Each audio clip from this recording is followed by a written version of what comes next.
Good day, IGCSE Physics students. Today we're going to be going over what's called pressure with depth.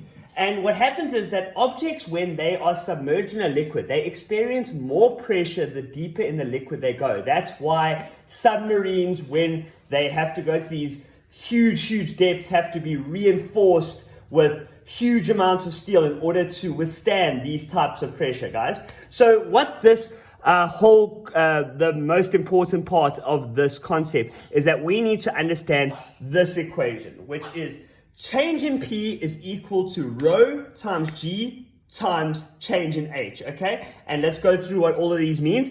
Change in P is the change in pressure, guys, and that is measured in pascals. Remember, units are very important, guys. We need to always be working in pascals.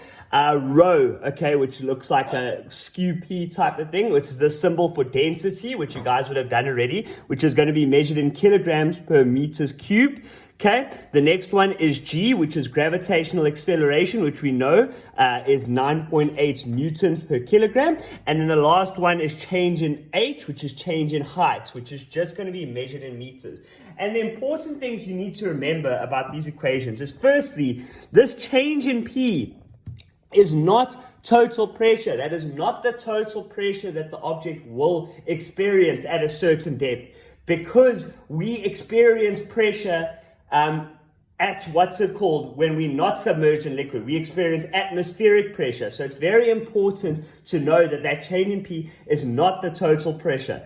And the second thing to know is that that rho, that density, is not the density of the object itself. It is the density of the liquid. So in water, we know density is 1,000 kilograms per meter cubed.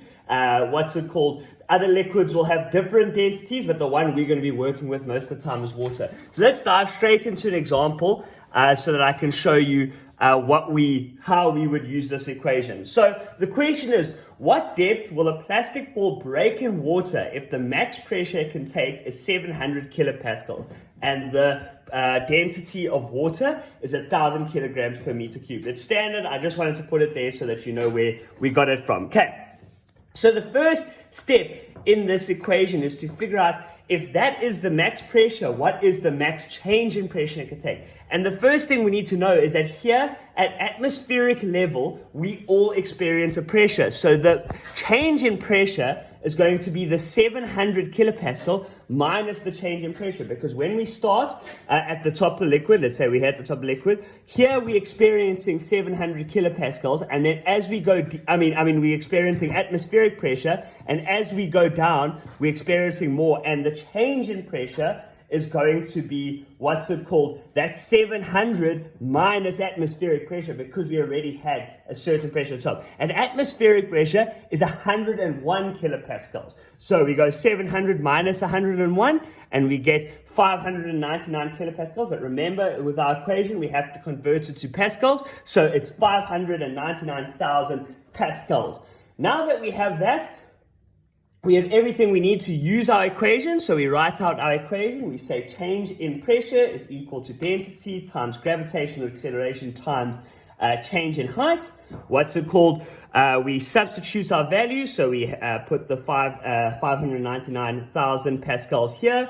The density we have there, we put 1,000. Gravitational acceleration, it's always the same on Earth. It's going to be 9.8.